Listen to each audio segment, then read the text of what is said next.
السلام علیکم ورحمۃ اللہ وبرکاتہ۔ میں ہیچ نمیدان اور عاجز اس حوالے سے ایک دو اصولی باتیں عرض کرنا چاہوں گا۔ سب سے پہلے حدیث شریف سے شروع کر لیتے ہیں۔ یہ حدیث شریف نکاح کے خطبہ میں بھی عام طور پر حوالہ دی جاتی ہے، اس کا ذکر کیا جاتا ہے۔ النکاح من سنتی فمن رغب عن سنتی فلیس منی۔ اس کا جو عام مفہوم لیا جاتا ہے کہ جو شخص نکاح نہ کرے اس کا مجھ سے کوئی تعلق نہیں۔ آیا اس حدیث کا مفہوم یہ ہے؟ جبکہ قرآن عظیم میں آیا ہے کہ جب تک اللہ کسی کو ان کو غنی نہ کر دے تب تک نکاح نہ کریں۔ جب نان و نفقہ کا بندوبست کرنے کے قابل ہو سکیں، اپنی زوجہ کے حقوق کے متحمل ہو سکیں، تب نکاح کر لیں۔ میرے آقا و مولا علیہ الصلوۃ والسلام نے فرمایا کہ اے نوجوانوں، اگر تم میں استطاعت ہو اپنی زوجہ کے نان و نفقہ، رہائش اور دیگر حقوق صحیح طرح ادا کر سکو تو نکاح کرو۔ اگر یہ استطاعت نہ ہو تو پھر روزے رکھو، مراد تقوی کا راستہ اختیار کرو۔ یہ دو روایات میں نے اس لیے عرض کی ہیں کہ نکاح کے لیے تو کچھ شرائط ہیں، اگر ناکح ان شرائط پر پورا اترے تب نکاح کرے گا۔ اب اس حدیث کا کیا مطلب ہے؟ اہل رسوخ نے اس کا معنی اس طرح نہیں کیا ہے جس طرح عام طور پر کیا جاتا ہے۔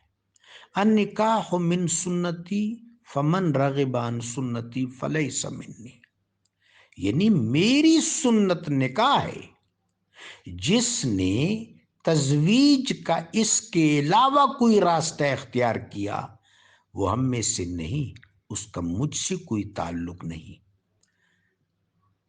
اس ساری صورتحال کو یہ حدیث سے مبارکہ واضح کر دیتی۔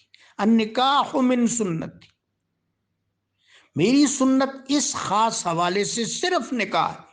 فمن رغب عن سنتی، جو میری اس سنت سے منحرف ہو کر کوئی اور ذریعہ اختیار کر لے، میری طرف سے اس کی ریکمنڈیشن نہیں، اس کا مجھ سے کوئی تعلق نہیں۔ یہ حدیث سیلف ایکسپلینیٹری ہے اور اپنے خاص مفہوم کے اعتبار سے بالکل واضح۔ اب دوسری بات، ہم ذرا نفسیاتی طور پر اس مسئلہ کو سمجھتے ہیں۔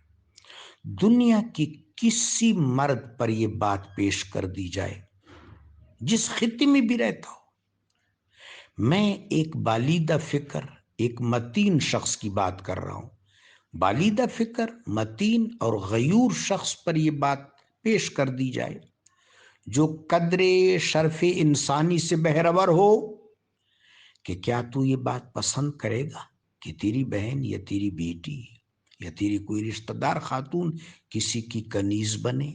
ہرگز وہ پسند نہیں کرے گا۔ ہاں، وہ یہ پسند کرے گا کہ کوئی اس کا داماد بنے، چونکہ داماد فرزند ہوتا ہے۔ اس کا مطلب ہے کہ انسان کی طبع، انسان کے نفسیات، انسان کی فطرت، انسان کا باطن بھی یہ دوسری چیز کا ہرگز متحمل نہیں ہو سکتا۔ اب تیسری چیز جو اس حوالے سے دیکھنی ہے وہ پس منظر دیکھنا ہے۔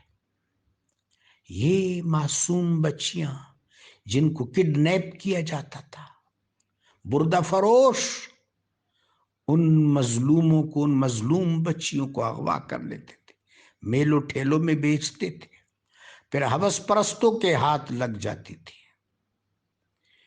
بعض اہل علم نے اس آیت کی تفسیر میں یہ چیزیں بھی ذکر کی ہیں۔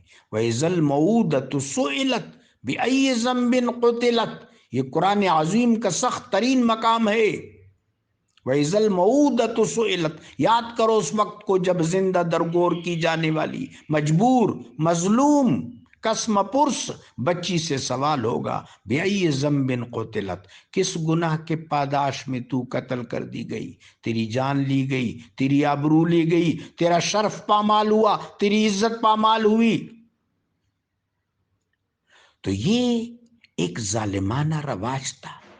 اسلام نے جس طرح باقی تمام تاریکیاں، جہالتیں، ظلم ختم کر دیے، اس کو بھی ختم کر دیا۔ یہ جو باقی ملوک کے دور میں ہوا، یہ اسلام کا عمل نہیں ہے، یہ تو سلاطین و ملوک کی ہوسگیریاں ہیں، سلاطین و ملوک کی ہوسگیریاں ہیں۔ اس چیز کی کوئی شرعی جسٹیفیکیشن نہیں ہے۔ جو بنو امیہ نے کیا، جو بنو عباس نے کیا، جو آل عثمان نے کیا، جو کسی اور نے کیا کہ مختلف علاقوں کو مفتوح کیا، وہاں سے غنائم جمع کی۔ شہادت ہے مطلوب و مقصود مومن، نہ مال غنیمت نہ کشور کشائی۔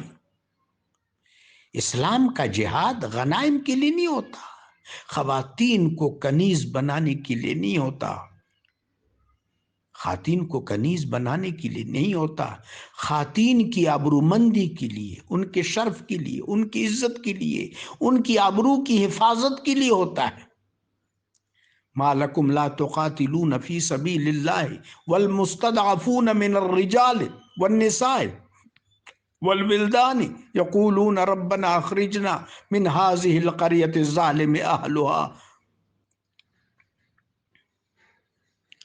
اور یہ جو آیت مبارکہ ہے الا علی ازواجہم او ما ملکت ایمانہم، اس میں زوجہ کے حوالے سے ذمہ داری کی بات ہے، او حرف تفصیل ہے۔ وَهُمْ لِفُرُوجِهِمْ حَافِظُونَ، اہل ایمان وہ لوگ ہیں، وہ مرد و خواتین ہیں جو اپنی آبرو کی حفاظت کرتے ہیں، گوہر عصمت کی حفاظت کرتے ہیں، عفیف رہتے ہیں۔ اِلَّا عَلَىٰ أَزْوَاجِهِمْ أَوْ مَا مَلَكَتْ أَيْمَانُهُمْ، ہاں مگر وہ نکاح کا اور زوجیت کا تعلق استوار کرتے ہیں تاکہ نسل آدم آگے پھیلے۔ ملکت ایمانہم سے مراد جن کو داہنے ہاتھ نے اپنا بنایا، مراد ہے ان کے لیے کسب حلال کیا اور کسب حلال کے تحت ان کی ضروریات پوری کی۔ اس آیت کو، یہی تو قرآن کا حسن ہے کہ قرآن اپنی تفسیر خود کرتا ہے۔ آپ ذرا وہ دوسرے مقام پر دیکھیں، لا یبدین زینتہن الا لبعولتہن وآبائہن وآبائی بعولتہن او اخوانہن او بنی اخوانہن او اخواتہن او بنی اخواتہن او نسائہن او ما ملکت ایمانہن۔ یہاں خواتین کے ملازم مراد ہیں، وہ ملازم، وہ اجیر جن کو وہ اجرت دیتی ہیں، جن کی خدمت کرتی ہیں، جن کی کفالت کرتی ہیں، جن کی ضروریات پوری کرتی ہیں، کہ وہ بھی گھر کے ماحول میں ان کے پاس آ سکتے ہیں، ان کی بات سن سکتے ہیں۔ ان کے سامنے بھی خواتین زینت کا اگر ان سے اظہار ہو جائے تو اس میں شرعاً کوئی قباحت نہیں ہے۔ تو ملکت ایمانہم کا مطلب ہرگز کنیز نہیں ہے۔ یہ آیت مبارکہ کفالت اور نگہداشت کی ذمہ داریوں سے بحث کرتی ہے، زوجہ کے حقوق سے بحث کرتی ہے۔ اللہ تبارک و تعالی جل شانہ ہمیں ہمیشہ راستے پر رکھے، ہمیں عفت، عصمت، آبرومندی عطا فرمائے۔ اللہ ہمیں شرف انسانی کے راستے پر چلائے۔ اللہ ہمیں حبیب پاک علیہ الصلوۃ والسلام کے دامن مبارک کا تمسک اور خوشبو عطا فرمائے۔ آقا و مولا علیہ الصلوۃ والسلام کی شفاعت عطا فرمائے۔ جزاکم اللہ۔